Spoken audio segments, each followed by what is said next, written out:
So mga tol, matapos nga po maging tabla ang laban ni former 3 Division World Champion Janrel Casimero sa Japan kontra kay Japanese former IBF Super Bantamweight World Champion Yukinori Ogoni na nagtapos lang sa round 4 dahil na headbutt itong si Ogoni. Marami nga po ang nakapansin mga tol na naubusan umano ng hangin si Casimero sa round 2 at tila inuubo pa ito tuwing matatapos ang round. Suka na, patay na! Binunyag nga po ng kapwa boksingero niya na si Kevin Asinero ang tunay na dahilan kung bakit daw nawala sa kondisyon si Casimero. Paliwanag ni Kevin Asinero o kilala bilang Kevin the Great sa social media, kaya daw nawala ng kondisyon si Casimero sa laban nito kay Ogoni dahil daw sa sakit na gastritis. Sa mga hindi daw kasi nakakaalam, matagal na daw na sakit ni Casimero yon. Kung matatandaan, gastritis din daw ang dahilan kung bakit hindi daw natuloy ang laban ni Cuadro Alas noong kay Paul Butler, kaya na-strip ang WBO belt ni Casimero sa bantam. Matagal na daw problema yan ni Casimero, dapat umano pina-check up niya ito. Kaya din daw nasabi ni Kevin na gastritis ang dahilan kung bakit nawala ang kondisyon ni Casimero. Kung mapapansin daw natin mga tol, sa round 2 inuubo na daw si Casimero na walang lumalabas na plema. Yun daw ang symptom ng gastritis. Kapag tumagal pa daw yan, susuka na daw yun ng dugo o kaya daw magagasgas ang lalamunan.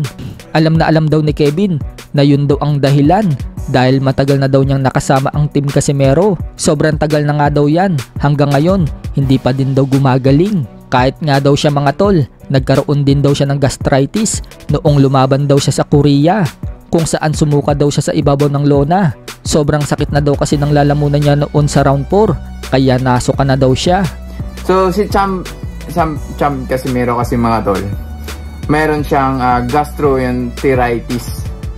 So yun yung kung napapansin natin sa laban sa round number 2 na, kasi doon sa round number 2 parang inuubo na siya na walang plema.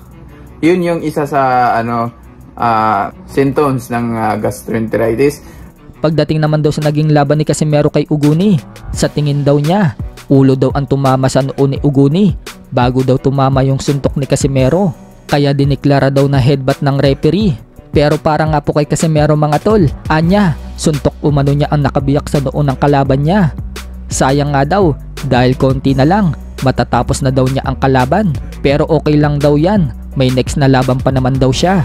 Speaking of Casimero mga tol, sinamantala nga po niya kasama ang team niya ang pamamasyal sa bansang Japan.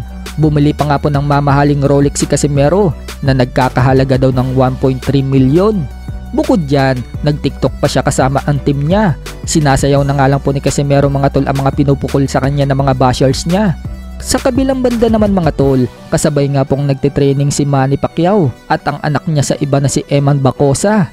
Naghahanda na umano itong si Bacosa sa paparating nito sa next niyang laban. Kung matatandaan mga tol, draw nga po ang unang laban ni Eman Bacosa sa debut nito sa pro. At malamang si Pacquiao, naghahanda na din ito sa laban niya.